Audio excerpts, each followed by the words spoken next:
So, Kanesha, let me start over.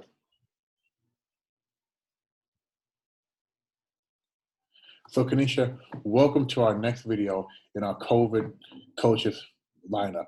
I'm very happy to have you here today. I know you have a great message, and not only a message, but some great tips and inspiration to everybody who's going through the COVID outbreak back in the US, back in Europe, back in South America, actually globally. We're still going through a lot of things here in Shanghai, especially a new way forms are being treated here. But we'll get into that into a different episode. But I want to introduce you, Kanesha Berry. You are a relationship life coach, and this is relationships with a partner and your children, which is going to be a focus on today's topic. Also, you're the founder of Very Thoughtful Life. So before we go into today's topic, please give yourself a brief introduction. Okay. So as you said, my name is Kanesha Berry. I am a relationship life coach. Typically what I do is I tell people I help them with the relationship they're having with themselves so they can have a better relationship with other people. But because I'm so relationship focused, of course, particularly in this time, I have just been watching like my family and making sure that we're having healthy relationships with each other and with ourselves individually. Because I'm fully emotional awareness is kind of what I would say is my specialty. So I'm kind of always looking to see where I am, gauging where I am emotionally, so that then I can kind of gauge where the family is, and then making sure that we all have the same language that we can communicate with each other what's going on. Right. And I think that's very important because what we've seen and what we've learned coming from China is that one of the greatest places you feel the impacts of the outbreak is at home. It's not just the people who are sick. Now, granted, the people who are sick are going through something we can't imagine, of course, and their loved ones. But there is a big toll or strain put on relationships inside the house and also with your families and with your extended friends as well. So today, I'd like you to start off by sharing your story because it's really very interesting. Yeah. When the coronavirus outbreak happened, when the outbreak happened back in end of January, a lot of us, I was rushing to get back to Shanghai to be at home so I could be sort of hunkered in for the duration. You were in Beijing with your family, with most of your family, and you guys were looking to get out of Beijing before they closed the border, before they stopped the flights. And now you made it out, you're back home, and now you have a much bigger outbreak impact. Well, the outbreak in the U.S. is by far more vast and wide than it was here in China. So please share us with your story, the thought process for leaving Beijing and getting back to North Carolina, right? Yeah. North Carolina, and how you guys are doing now. Yeah. So I'll be honest with you, Colin, like we never left China because we didn't feel safe. Right. I'll be honest with you. Like I felt I might have had an unhealthy belief of my safety there. I never thought I would get the virus because I thought while we were there, China was doing such a great job with, the isolation, having to have a mask on, having your fever checked everywhere. So I felt there was a level of safety feeling there. What I was worried about was the isolation because we was just coming off a holiday, Chinese New Year. My family and I didn't travel. Most of our friends was away. So we had already kind of been spending time just by ourselves. And so when they start talking about this virus and travel, possibly not being able to leave, I thought, well, let's go home because I'd rather do this at home. And my daughter, so it's my husband and I, and we have 2 children, but my daughter lives back here in North Carolina because she had she wasn't happy in China. So I was of the mindset that whatever this is, I needed us all to be together. And so that was really why I insisted that we like, let's leave Beijing, let's come home. And of course, I guess in a way we weren't thinking that it would hit America like this. Right. And so then we're here and where everyone else is just kind of starting this process of the coronavirus and being quarantined. We've been doing this since February. Right. In the sense of like our normal has been completely shifted, and particularly for my son, who's a senior in high school, his whole normal had been shifted. And so when we first arrived back to America, North Carolina, my daughter was still going to school every day, where my son was having to be home. So you get to see this major dynamic of her life is normal and going on like everything else. And then the 3 of us are sitting around like, okay, what do we do? But this was even before the virus, I think, even hit here where it was a thing. So we Okay. was moving about having life, but my son wasn't having the life he was used to. And my husband certainly wasn't. He's a teacher. So that was a change. Me being a life coach, the wonderful thing is I was able to continue to coach with my clients. But it's just interesting seeing the Right. dynamic of what was now happening with our family. And when you went back, you guys did not have to do any sort of 14-day self quarantine or anything like that. They no, you know what? They encourage us. They was like, if you feel feverish, that kind of thing. Looking back on it, and I don't mean to say this as a slight to America, I felt like they wasn't hard enough on us Right. coming back into this country, right? So we didn't even really self-quarantine because we knew that we hadn't been, well, we believe we hadn't been anywhere near the virus in the time they start talking about it, because it was what, Wuhan, we was in Beijing, the whole thing, right? And so yeah, when we got back, we didn't have any fevers. They said, here's a document. Your fever's fine now. Be careful. And if you Yeah, feel fever, it was the whole self declaration thing. I know yeah, there were folks who came back to Shanghai ooh, and to China from other places, and it was sort of the same thing. Self declaration. At that time, you could sort of self monitor, and as you know here, the where you live, your residential compounds, the security guards were given. I don't know what kind of powers they were given, but they were not. They were no. They have no guns, no flashlights, right, but they still had a lot of power to yeah, really control who's going in and going out. But at that time, they were still being kind of loose on people who are returning. And I know probably mid-February they really started clamping down, and you had to do it was recommended that you stay for 14 days. And in China, when it's recommended you stay for 14 days, you stay for 14 days. They're yeah, watching you. Your neighbors are watching you. Everybody's watching to make sure you yeah, stay in for 14 days. Okay, not yeah, 13 and a half, 14 days. right, So you right, guys have been back there for about 6, 7 weeks. And I know that as we talked before, you mentioned that you watched your family members, your husband and your child. You saw their personalities start to decline, start to change. What yeah. happened? Of course, it was due to well, I assume it was due to the impact of the outbreak. But what did you see? What helped you identify the fact that something is wrong here and something needs to be addressed? And then, of course, how did you guys address it, and how are they doing today? Yeah. So it really started, my biggest concern when we first arrived was my son, Okay. because, being 17, he had all these plans. Senior year in high school, he was planning a trip with his friends. His birthday was March 25th, so he was going to do this gathering for his birthday, his 18th birthday. And so part of the concern was just, I feel bad because his everything that he planned wasn't gonna go quite the way it was. When we first arrived, there wasn't any outbreak or anything, Mhm. so we was moving around like everything was fine. My husband was in a good place because he had started interviewing. We knew that this was our last year in China anyway, so we was processing to move back to America. So he'd been job interviewing, that whole thing. So when we first arrived, it was good. I was just kind of watching my son, making sure you're okay, you're good. Um, are you lonely? Are you bored? What's happening Right. here? But more recently, with the virus really breaking out here, my daughter stopped going to school. So now America started saying, okay, they're going to be out of school for 2 weeks. And I knew when the moment I heard that, I said, they're soft, like they're easing America into this. This is, they are afraid to tell Americans that your kids aren't going back to Yeah, school. yeah. So we'll tell y'all 2 weeks so that, Going, you would clean out your locker now. right? You have a little time to process it before you just lose your mind altogether. And so when they did that, that's when I thought, okay, this is getting serious.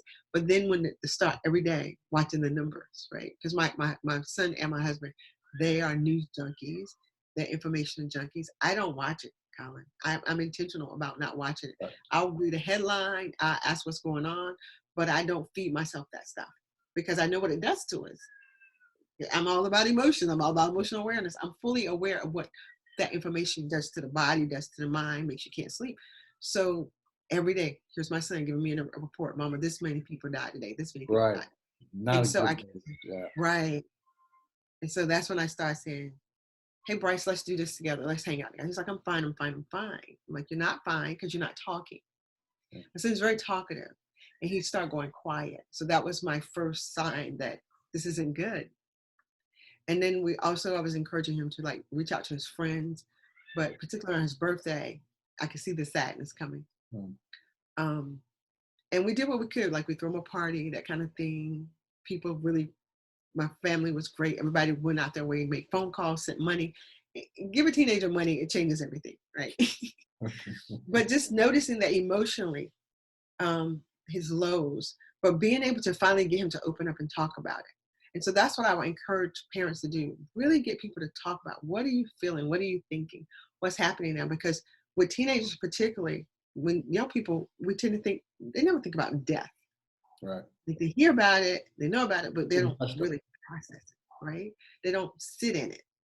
This is causing teenagers to sit in it, to sit in those feelings of, and this is what he said, I realized that I can go to sleep and not wake up.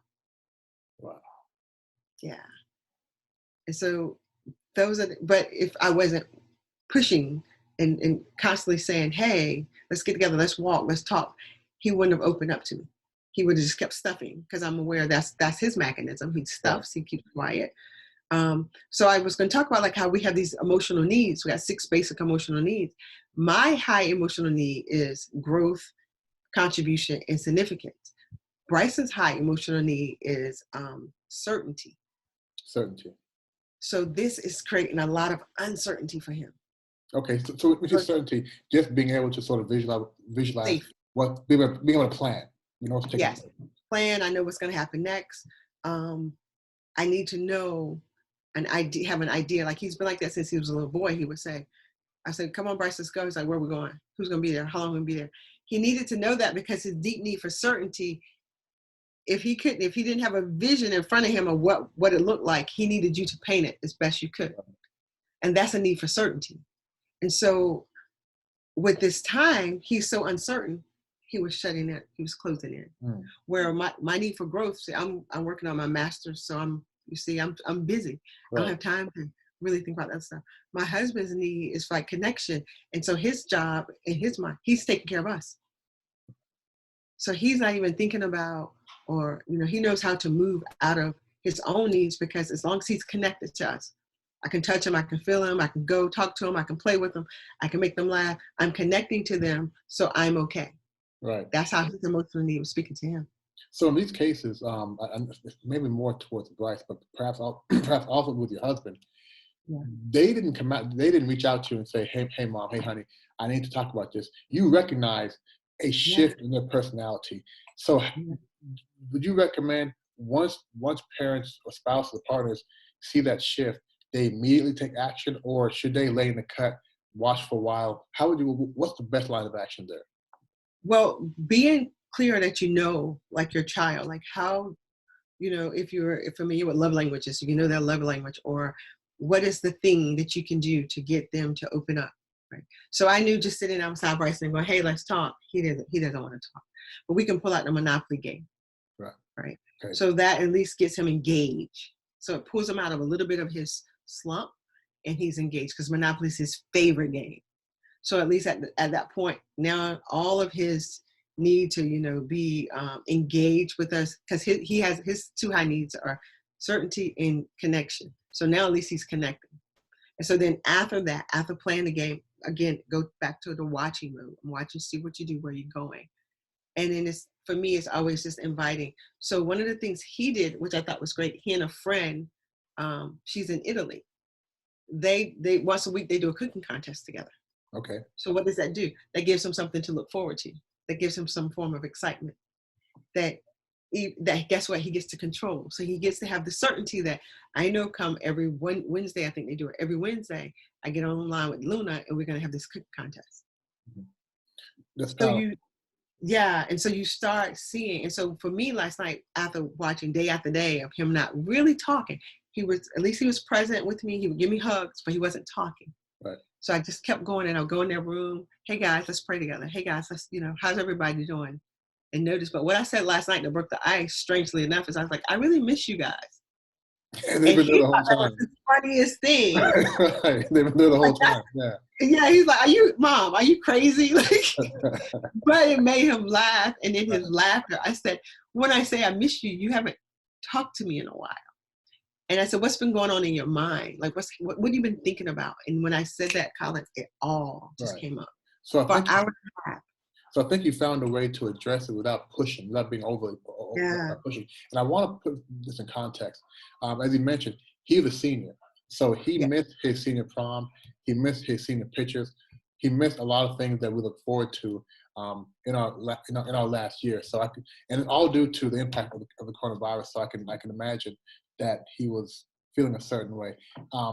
Really quick, is he starting to? You mentioned last night you told me I miss you guys who I see every day. Are Yeah. they responding? Are they responding? And is it just you who's addressing that, or are you and your husband also addressing it together, sort of coming at him from both sides? So we're definitely addressing it together. So I don't know if it's cool, but when you're in my family, they have to learn what I know. Okay. So as a coach, every time I learn a new technique, when I first started, everything new I would learn, I would test it on them without telling them. And then, then when it would work, I would explain to them, hey, what I just did was this technique. So they begin to they are so aware, both my teenagers. My daughter, like her awareness, she was able to admit, she came to us. We didn't have to come to her. She says, Mom, what do I do? I'm feeling like I don't care anymore. She's like, I'm hearing so much. I'm concerned because I don't feel. What does she mean by that? So I guess like the whole notion that, Colin, if you hear 3,000 people die, you would think that there's some emotion attached to that. But for her, she had disassociated so much so that now she's concerned, that she's aware that she's concerned that like, I don't even feel anything. I don't feel sympathy. I don't feel sad. I don't feel nothing. Just a little numb. What's happening with me? Yeah. And so then it's like, okay, well, let's talk about that, because maybe what do you do? Are you blocking? Are you denying? Where are you going? And then, or are you missing school? Because she's been out for a while. What's going on with you? Are you afraid that if you do care, if you do love, if you do express, that what are you thinking? Like, is the worst going to happen? Right. Now, I And think is this your way of guarding and protecting? Yeah, I think it's very important because just from your stories and your recapping, I can tell that you have a very open environment in your house where people can share their feelings, and it seems like fear and anxiety is not dominating what's taking place inside your house. I think it's very hard to, not very hard, but I hope people can definitely understand how to develop that environment, because it's very important for that neutral environment to be there. I do want to go into another side of your story because. Right. We talked about your child and your husband, your children and your husband, excuse me.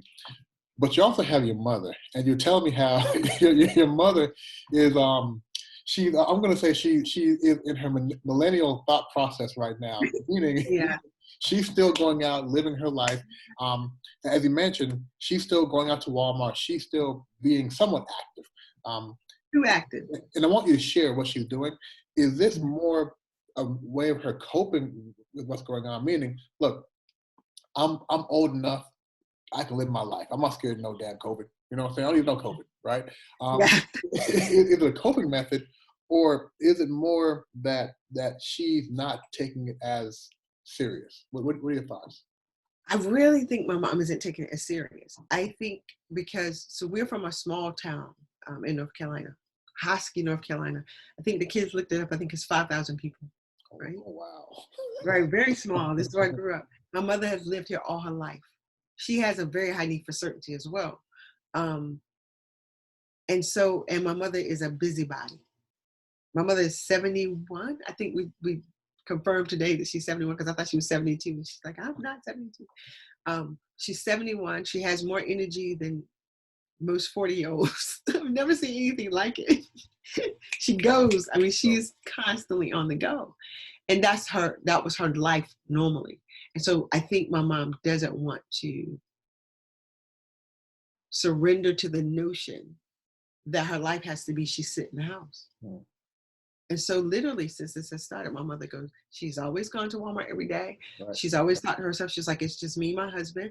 I don't need to buy groceries, like buy up groceries. So she go to the grocery store every day. But I also knew for my mother that was an opportunity to get out the house, and because it's a small town. So you go to Walmart. It's not just I'm going to pick up something. You're running into people. You're seeing people you know. Like this is Walmart is like, for us being, living in the city, come home, we laugh and we joke because like Walmart is the place to go, right? And little husky. Right. So it's that for her too, but she hasn't stopped. It played a different role. Has that created any? Because you coming from Beijing and knowing the impact, has that created any tension? And if not, how would you avoid that? And if so, how are you sort of managing that tension? Well, so I'll voice to her my concern, Mom. I really wish you would slow down. She would voice to me that I'm grown. You can't tell me what to do. Right. We're just kind of, but what can we do, right? Yeah. Okay. And because of honestly, Colin, the work that I've done, understanding you can't change people, she's going to have to want for herself not to go. Then I just choose not to engage in a place of where I feel like I have to force my will on her. Right. So my goal is to pray that she's safe, because the truth of the matter is she's actually putting us in danger too. Right. I don't think she thinks of it that way. And we just, because we're in her house. I don't have a home in America. So what can I do? True. Yeah. So again, sorry, go ahead. Yeah, we just want it. So I do what I can to keep it a peaceful environment. I'll mention to her, Mom, I really want you to consider, like, you can get us sick. And she's like, so then she gets mad. Like, you think I got it? No, I'm not. Yeah, it's a challenge. I think talking to your children about this is one thing, because you do have some influence. Talking to your parents is an entirely different thing. Hopefully, she's still following some sort of disinfection process when she comes back into the house, washing her hands and things like that. But I'll let you guys have that little battle. Hopefully, hopefully things won't take a turn from where you guys are. But in case they do, hopefully she will be protected, because she is a little bit older and the risk is a little higher. So before we close out, because you have much more that you can share, how can people get a hold of you? Yeah. So you can find me on Facebook at verythoughtfullife.com. My website, I said Facebook, Very Thoughtful Life, but my website is verythoughtfullife.com. So that's Very, as in my last name, verythoughtfullife.com. I'm on YouTube. So honestly, if they go to YouTube, there's a deeper teaching about those 6 emotional needs there. Okay. But yeah, so Facebook, my website, and then YouTube is basically where I hang out. I have a little bit on Instagram, but. Okay. And we'll have your information up so folks should see that. I want to say, I think from what you shared with us today, it's clear that being able to have that atmosphere at home, the environment where people can openly share, one of the things that we're trying to be very consistent message is there's going to be a lot of bad news coming. There's also going to be some powerful, positive things that come as well. But you have to have that environment where people feel open to sharing, because the more people hold things in, the more tension is going to come into the household, and people are going to start feeling stifled. So thank you for sharing the example of where you guys have been able to understand each other to the point where if you see your loved ones going a certain way, you can address it instantly and bring it out to the forefront in a very calm manner. Yeah. Yes. Yeah. So, Kanesha, thank you very much for your time, and we'll be seeing you again in another video very, very soon. All right. Great. Bye-bye. Thank you, Colin.